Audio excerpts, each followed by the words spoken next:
날씨가 그렇게 선선해지지는 않는 것 같습니다.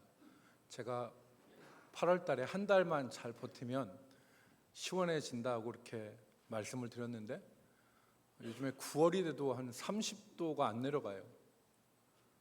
여러분 조금만 더 인내하시면 될 것 같습니다.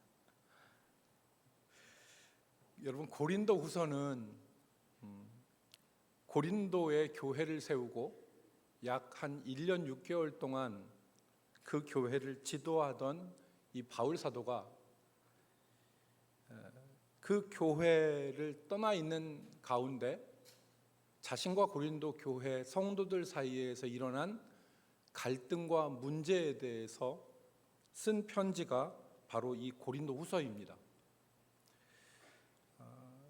바울 사도는 이 편지에서 자신과 고린도 교회 교인들 사이에서 일어난 갈등과 문제에 대해서 말하기 전에 참된 믿음이라는 것이 무엇인지에 대해서 말했습니다. 즉 다시 말해서 바울 사도는 자신을 둘러싼 오해, 우리가 고린도서를 읽다 보면 바울 사도의 사도직에 대해서 고린도 교회 성도들이 의심합니다. 그래서 어떤 이야기를 우리가 읽을 수 있냐면 그는 글에는 능하나 말에는 조라다.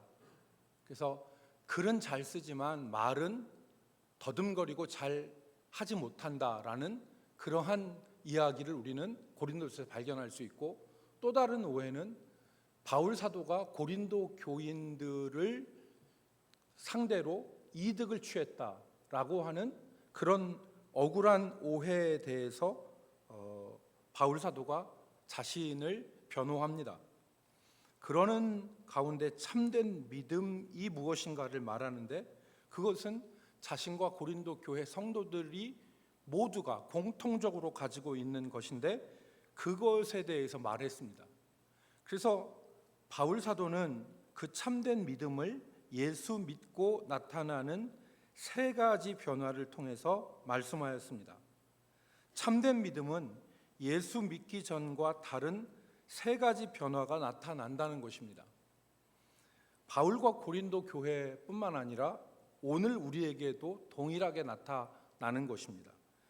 그것을 간략하게 살펴보겠는데, 첫 번째, 예수 믿고 나면 반드시 삶이 정결해집니다. 이게 변화입니다. 바울 사도는 누차에 걸쳐서 그리스도인의 삶이 거룩하고 순전해야 하는 것을 고린도 성도들에게 강조했습니다.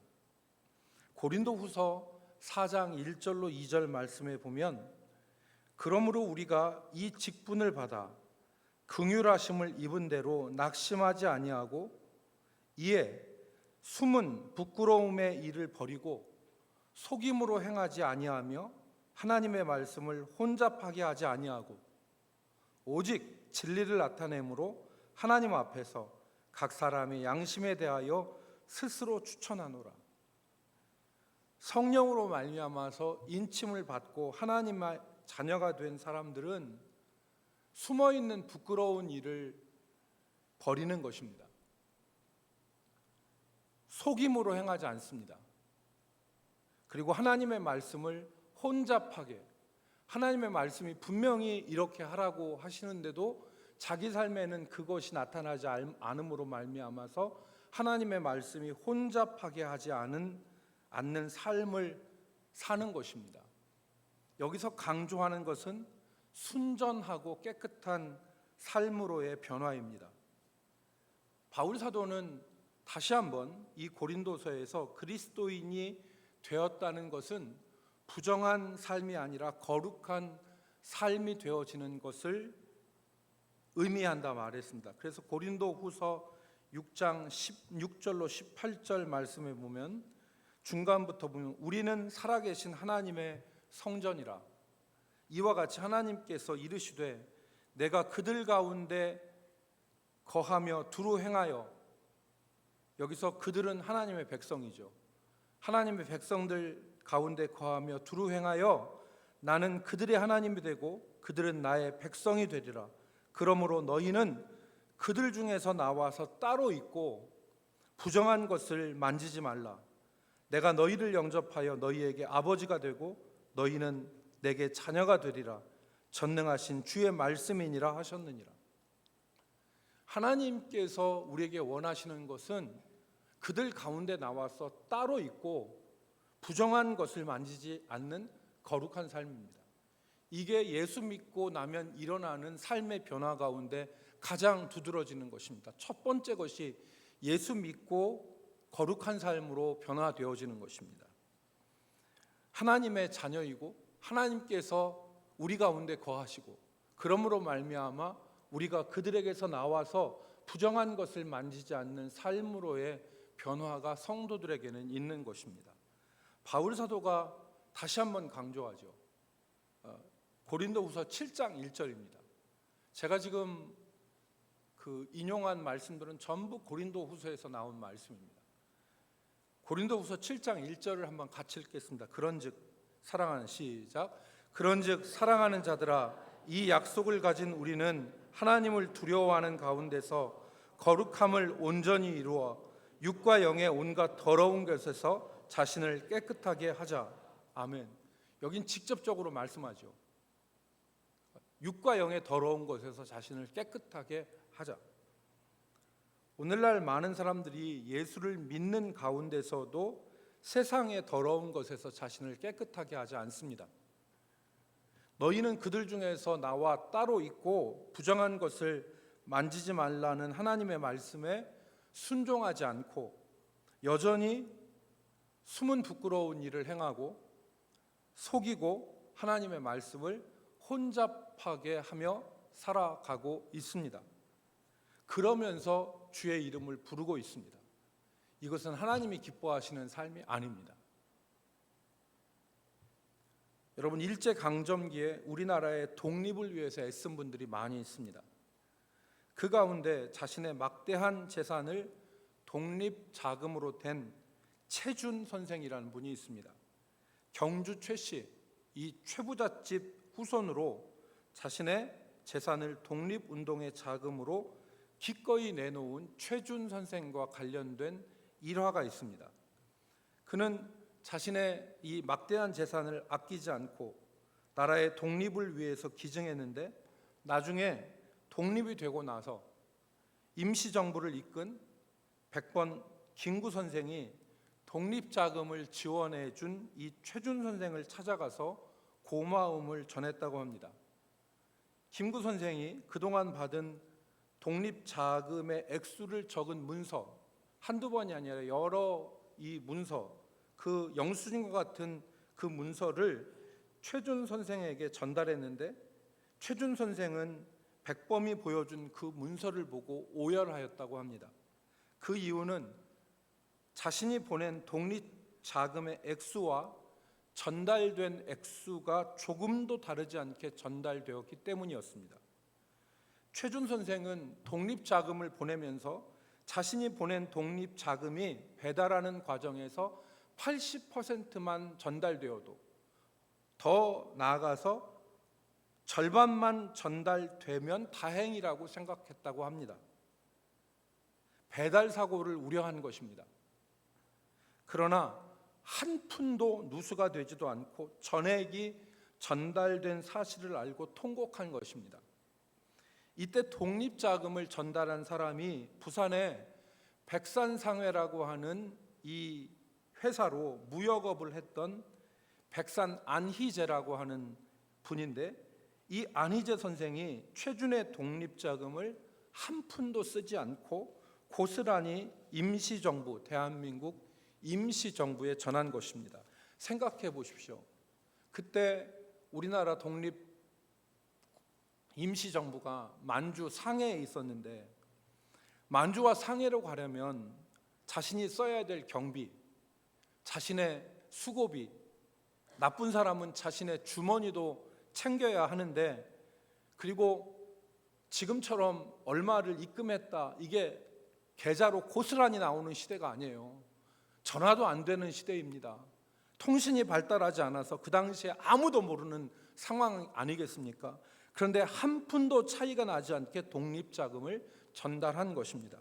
이런 것이 깨끗한 것입니다. 이런 것이 숨은 부끄러운 일을 버리고 부정한 것을 만지지 않는 삶입니다. 우리가 힘써야 될 신앙의 모습입니다. 예수 믿고 나타나는 변화는 부정한 삶을 버리고 정결한 삶으로 나아가는 것입니다.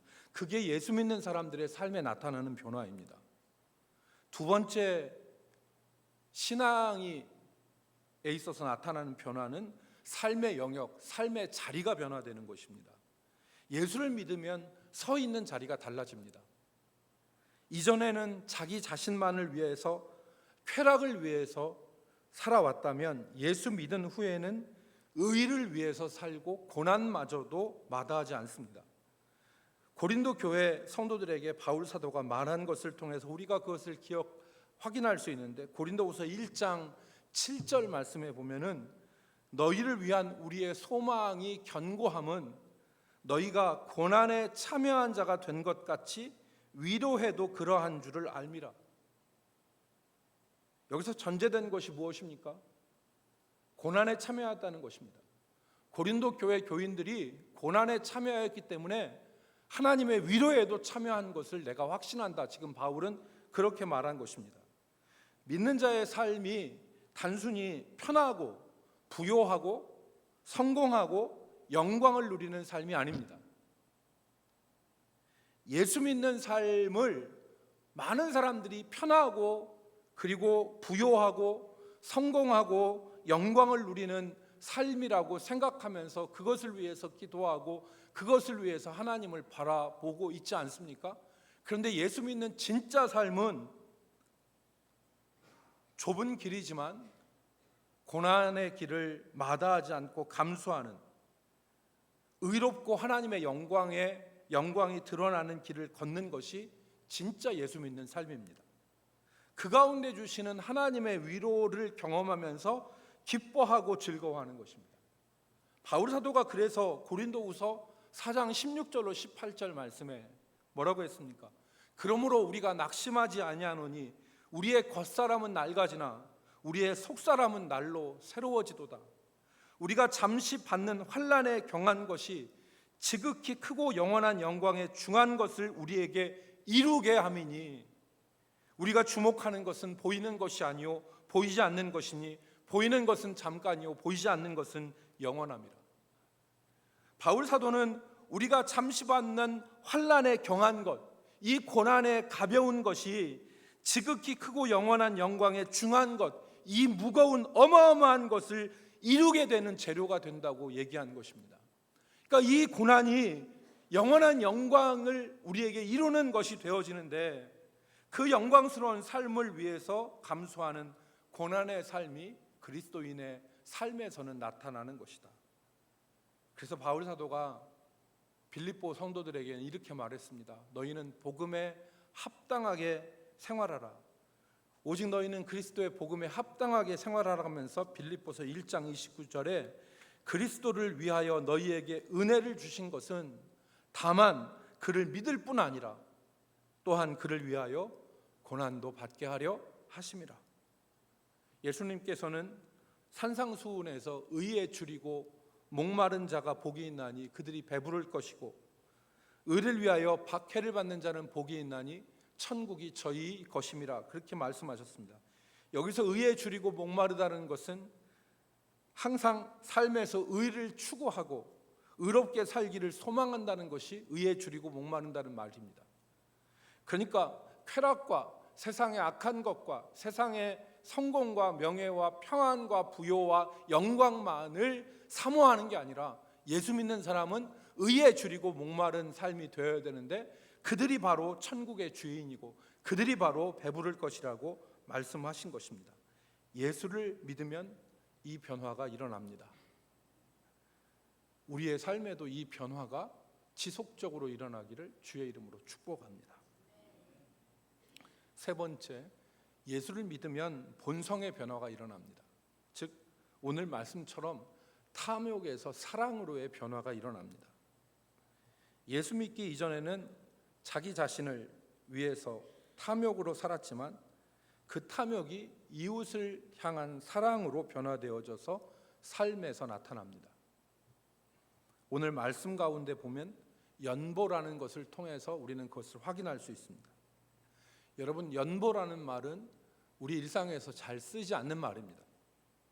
연보란 국어사전적 의미는 자신의 물질을 주어 다른 사람을 돕는 행위 혹은 그런 물질을 연보라고 얘기합니다. 여기서 연보에서 연자는 무슨 연자냐면 버리다, 던지다라는 연자입니다. 그러니까 자기의 물건을 주어서 던져서 버려서 다른 사람을 보자는 도울 보자입니다. 다른 사람을 돕는 것을 연보라고 얘기합니다. 이때 여러분 이 연자가 벌 연자, 던질 연자라고 그랬잖아요. 그래서 우리가 자주 사용하는 단어 가운데 수재의연금이라는 말을 하지 않습니까? 이때 수재의연금이라는 것은 의를 위해서 던지는 물질을 의연금이라고 얘기하는 것입니다. 그러니까 연보라고 하는 것은 그런 의미죠. 그러니까 어떤 다른 사람을 자신의 물질로 다른 사람을 돕는 것이 연보입니다. 고린도 교회 성도들은 예루살렘 교회가 기근으로 말미암아서 경제적 어려움을 당했을 때에 가장 먼저 연보를 했습니다. 그래서 이 아름다운 일이 우리가 아는 대로 마케도냐, 즉 빌립보와 데살로니가 교회 성도들에게서 이어지기 시작을 했습니다. 예수 믿기 전에 자신만을 알던 탐욕의 본성이 그리스도께서 우리를 위하여서 자신을 주심과 같이 다른 사람을 생각하고 자신의 것을 나누는 모습으로 변화되어지는 것입니다. 그래서 바울 사도는 이 연보를 사람을 죄악 가운데 거하게 하는 탐욕과 반대되어지는 복이라, 연보를 복이라 그랬습니다. 그래서 여러분 고린도 후서 9장 5절 하반절에 이렇게 말씀하죠. 이렇게 준비하여야 참 연보답고 억지가 아니니라. 근데 여러분 성경을 보시면요, 이 성경을 보시면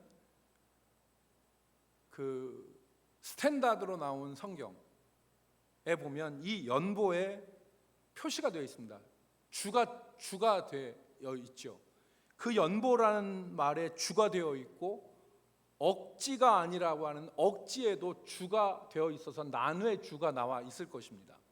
그래서 이 주에 보면 이 연보라고 하는 것에 헬라어로 이 연보라는 것은 복이다 그렇게 표시되어 있고, 억지라는 말에는 탐심이라고 말했습니다. 그러니까 이 말을 다시 해석하면 이렇게 준비하여야 참 복이고 탐심이 아니라 하는 말로 우리가 읽을 수 있는 것입니다. 억지라는 말은 탐심이죠. 그러니까 헌금을 하는데 아나니아와 사도행전에 나오는 아나니아와 삽비라처럼 헌금은 해야 되겠는데 아까워서 자기가 판 땅의 값의 일부를 감추고 이것이 전부라고 얘기했던 것처럼 했던 아나니아와 삽비라는 탐심에 잡혀 있는 거죠. 그러니까 이 탐욕에 잡혀 있었던 것입니다. 그래서 억지로 하는 것이 탐심이다. 이스라엘 백성들은 탐욕으로 살았습니다. 저들이 출애굽하고 애굽에서 나와서 광야 생활을 했을 때 하나님께서 40년 동안 광야에 만나를 공급해 주셨습니다. 만나가 무엇입니까? 하늘에서 내린 떡인데 이스라엘 백성들로 광야에서 생존할 수 있게 한 양식이 바로 만나 아닙니까? 새벽이 되면 이스라엘 진 사면에 만나가 내렸습니다. 이스라엘 백성들은 한 사람의 한 오멜, 오늘로 환산하면 한 오멜은 약 2리터 정도 됩니다. 2리터 정도가 되는데 그 2리터 정도, 코카콜라 병이 큰 게 1.5리터잖아요. 그러니까 코카콜라 병 1.5리터 코카콜라 병보다 그 0.5 더 많은 그것이 한 오멜인데 그걸 거두게 하신 것입니다. 이스라엘 백성들이 하나님께서 약속하신 땅에 발을 딛고 그 땅의 소산물을 먹은 다음 날 이 만나가 그쳤습니다. 여호수아 5장 12절 보면 그 이후에는 누구도 만나를 보지 못했다고 기록되어 있습니다. 성경에 보면 이 만나에 대해서 몇 가지 특이한 점이 있죠.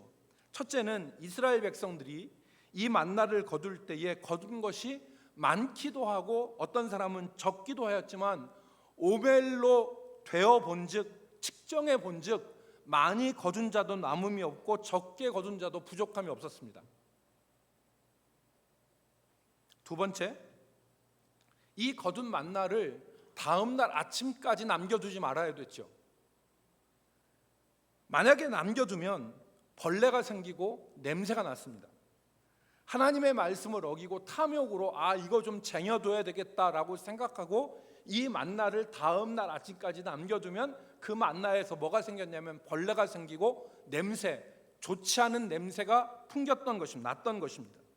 세 번째는 이 만나의 독특한 특징이 뭐냐면 안식일을 앞두고는 2배를 거둘 수 있게 하였죠. 그래서 이 안식일에는 나가서 이 만나를 거두지 않고 2배를 거둔 그 만나는 안식일 다음 날, 평일에는 다음 날 아침에는 썩고 벌레가 났지만 안식일에는 썩지 않았습니다. 그대로 먹을 수가 있었죠. 이 만나를 거둠에 있어서, 이 만나를 거두는 이 규칙에 있어서 가리키는 바가 분명합니다. 그것은 무엇이냐면 사람이 먹고 사는 문제에 있어서 탐욕으로 사는 것이 아니라 공급하시는 하나님을 믿고 말씀대로 살아가면 하나님께서 풍족하게 먹고 누리게 하신다는 것입니다. 이것이 만나에서 주시는 교훈이죠. 아무리 욕심을 가지고 쟁여놔도 그 만나는 먹을 수가 없고 벌레가 생기지만 하나님을 의지하여 안식일에 노동하지 않고 말씀대로 거룩하게 지키면 하나님께서 미리 거두게 하시고 굶지 않게 하신다는 것을 훈련시키신 것입니다. 이스라엘 백성들은 광야에서 이것을 훈련했습니다. 여러분, 그런데 구약에서 만나가 하나님께서 이스라엘 백성들을 훈련시킨 방법이라면 신약에 와서는 연보가 그 훈련 방법으로 하나님께서 사용하신 것입니다. 탐심을 버리고 내 것이라고 하는 것 쥐지 않고 탐심을 버리고 사랑으로 살 때 하나님의 은혜와 능력을 경험하고 삶이, 그 삶에 썩은 냄새와 벌레가 생기지 않고 아름다운 삶이 되어질 수 있다는 것을 가리키는 것입니다. 여러분, 오늘 우리 삶에 이런 변화가 있기를 소망합니다. 예수 믿고 아무것도 변하지 않고 옛사람 그대로 살아가는 것이 아니라 우리 안에 이런 변화, 모든 부정한 것과 더러운 것에서 떠난 정결한 삶, 자기 자신만을 위해서 사는 것이 아니라 의에 줄이고 목말라 하면서 의의 길을 걸으며 고난도 마다하지 않는 삶, 그리고 탐욕이 변하여 사랑으로 나타나는 이 삶의 변화가 일어나기를 주의 이름으로 축복합니다. 이 변화가 어떻게 가능합니까?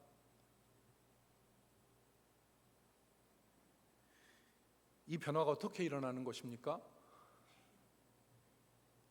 먼저는 우리 안에 착한 일을 시작하신 하나님께서 우리 안에 이 변화를 일으켜 가시는 것입니다. 우리는 그것을 믿어야 됩니다. 하나님께서 우리 안에 착한 일을 시작하신 하나님께서 우리 안에 이 변화를 시작하시고 이 변화를 이루어 가시는 것을 우리가 믿어야 됩니다. 고린도후서 5장 5절 말씀에 이렇게 말씀했습니다. 곧 이것을 우리에게 이루게 하시고 보증으로 성령을 주신 이는 하나님이시니라. 이 착한 일, 이 변화를 우리 가운데서 이루게 하시고 보증으로서 성령을 우리에게 주신 이는 하나님이시라. 하나님이 이 일을 시작하시고 하나님이 이 일을 마치실 것입니다. 그러므로 우리는 이 하나님의 역사를 신뢰해야 됩니다. 그리고 우리가 이 변화로 부르심을 받은 사람이라는 것을, 이 변화의 사람이라는 것을 잊지 말고 살아가야 됩니다. 예수 믿는다는 것은 그냥 예수 믿고 지옥 안 가는 보장을 받은 사람, 그러면서도 내 마음대로 살아가는 사람이 아니라 예수 믿는 사람의 삶에는 이런 변화가 분명하고 선명하게 나타나야 된다는 것을 기억하며 살아가야 되는 것입니다. 두 번째는 우리는 이 일에 확신과 신뢰를 가지고 이 일에 힘을 다하여서 함께 해야 합니다. 하나님과. 골로새서 1장 29절 말씀에 이렇게 말씀합니다. 이를 위하여 나도 내 속에서 역사하시는 이의 내 속에서 능력으로 역사하시는 이의 역사를 따라 힘을 다하여 수고하노라. 내 속에서 능력으로 역사하시는 분이 누구입니까? 하나님 아니십니까? 나는 이를 위하여 내 속에 능력으로 역사하시는 이의 역사를 따라 힘을 다하여 수고한다. 하나님도 일하시지만 나도 이 일에 대하여서 힘을 다한다. 오늘 우리가 이 일에 확신을 가지고 신뢰를 가지고 이 일에 힘쓰는 저와 여러분이 되기를 바랍니다. 그래서 오늘 지나고 나와 보니까 기분이 나쁘네요. 왜 기분이 나쁘냐면 여러분 그렇게 되시기를 바라는데 왜 아멘 안 하십니까? 그렇죠? 이 변화가 우리 가운데 있기를 주의 이름으로 축복합니다. 이 변화가 일어나야 돼요. 그래야 진짜 교인이에요. 이 변화가 안 일어나고서 예수 믿으면 그 예수 헛믿는 것입니다. 예수 진짜 믿으면 이 변화가 우리 가운데서 일어나야 돼요. 정결한 삶이, 그리고 의를 위해서 고난을 마다하지 않는 삶이, 그리고 탐욕이 변하여서 사랑으로 되어지는 본성의 변화가 우리 가운데서 일어나야 되는 것입니다. 그런데 그것이 하나님이 시작하셨고, 그리고 우리도 우리 속에서 능력으로 역사하시는 역사를 따라 힘을 다하여 수고해야만 이 변화가 우리 가운데 온전히 이루어질 수 있는 것입니다. 바울 사도는 이것을 확신하게 했습니다. 탐심이 변하여 사랑이 되는 이 변화가 얼마나 아름다운 것인가, 그렇게 사는 것이 얼마나 좋은 것인가, 이것을 말씀을 했습니다. 첫 번째는 이 섬김이 하나님의 손을 대신하는 귀중한 일임을 깨닫게 하였습니다. 이 탐심에서 사랑으로 변하는, 그래서 12절 말씀에 이 봉사의 직무가 성도들의 부족한 것을 보충할 뿐 아니라 그랬어요. 이 연보를 통하여서 형제를 돕는 것이 단순히 사람과 사람의 그 차원의 얘기가 아니다. 즉 물질이 이 사람에게서 저 사람에게로 단순히 이동하는 것에서 그치는 것이 아니다. 자기의 탐욕을 버리고 형제를 사랑하는 것이, 이것이 얼마나 귀한 일이냐. 하나님의 손을 대신하는 일이다. 즉 이것이 우리가 형제를 위해서 자신의 물질을 가지고 돕는 것이 마치 하나님께서 광야에서 이스라엘 백성들을 그 절대 없음의 상태에서 만나를 내려 먹이신 사건처럼, 오늘 성도가 형제의 빈곤을 돕는 일은 단순한 사람과 사람 사이의 일이 아니라 우리의 부족을 채우시고 공급하시는 하나님의 손을 대신하는 일이다. 이것을 가르친 것입니다. 바울 사도는 이 일이 어떤 사람들의 불평처럼, 어떤 사람의 것을 빼앗아서 다른 사람들을 풍요롭게 하는 행동이 아니라는 것을 말했습니다. 즉 사람과 사람 사이에서 일어나는 강제 착취와 그리고 분배의 일이 아니다, 이것이. 그래서 고린도후서 3장 8장 13절로 14절 말씀에 이는 다른 사람은 평안하게 하고 너희는 곤고하게 하려는 것이 아니오. 경제적인 논리죠. 이것은 다른 사람은 평안하게 하고 너희는 곤고하게 하려는 것이 아니오 균등하게 하려 함이니. 14절 이제 너희의 넉넉한 것으로 그들의 부족한 것을 보충함은 후에 그들의 넉넉한 것으로 너희의 부족한 것을 보충하여 균등하게 하려 함이라. 그리고 이 사건의 의미를 하나님께서 하신 일로, 구약의 일로 이어서 정의했습니다. 그래서 8장 15절 말씀해 보면 기록된 것 같이 많이 거둔 자도 많지 아니하고 적게 거둔 자도 모자라지 아니하였느니라. 많이 거둔 자도 남지 아니하였고 적게 거둔 자도 모자라지 아니하였다. 어떤 사건에서 쓰인 말씀입니까? 만나 사건입니다.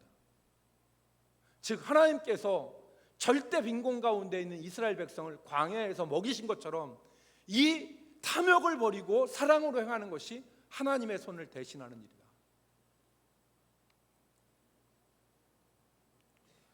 두 번째, 여러분, 그러니까 오늘 우리가 다른 사람을 돕는 것, 주를 위해서 봉사하는 것, 이것이 헛된 것이 아닙니다.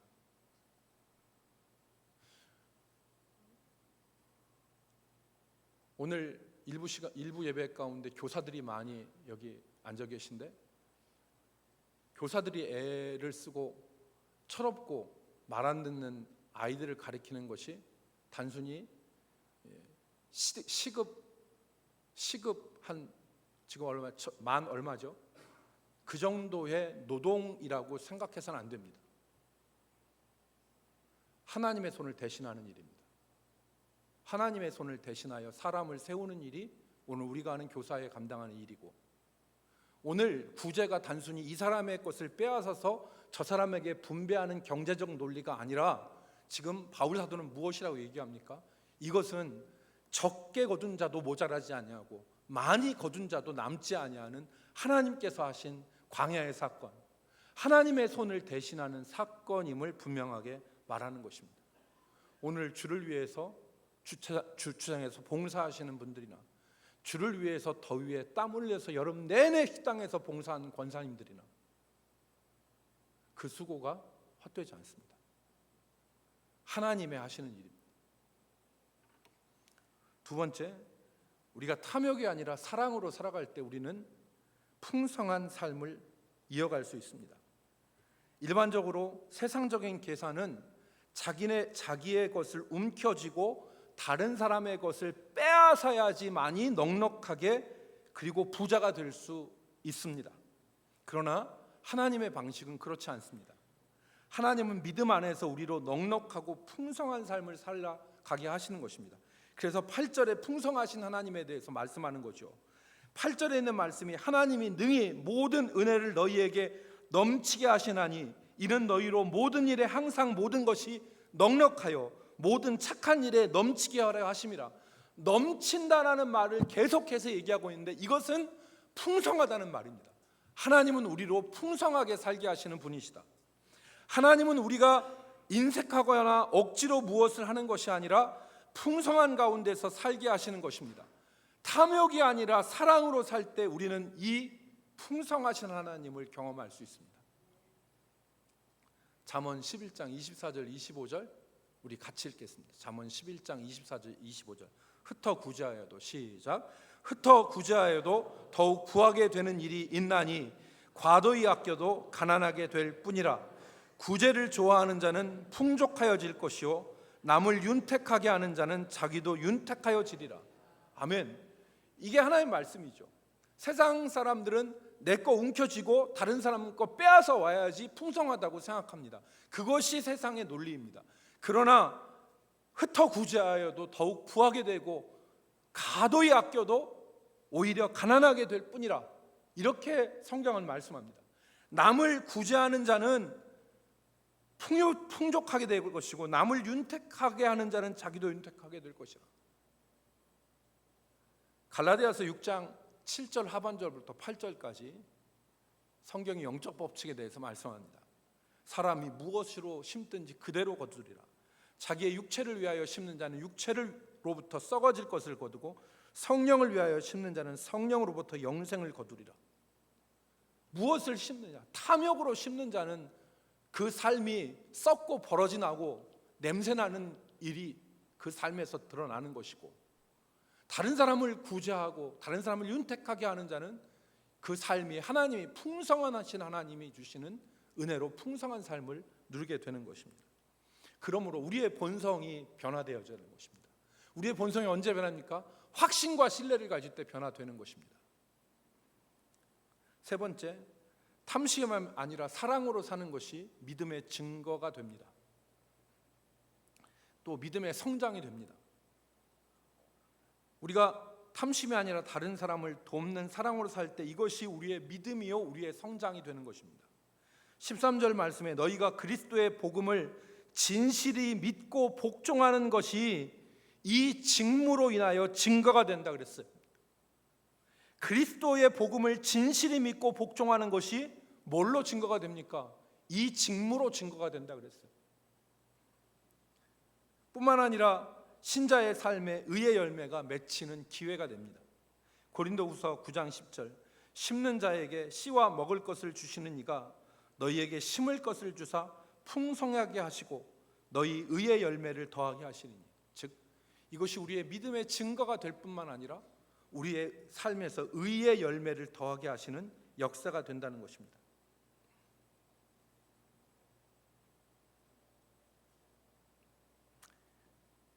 거룩한 사랑하는 성도 여러분, 오늘 우리의 삶에서 우리가 우리의 본성이 탐욕에서 사랑으로 변하는 것은 자동적으로 되는 것이 아닙니다.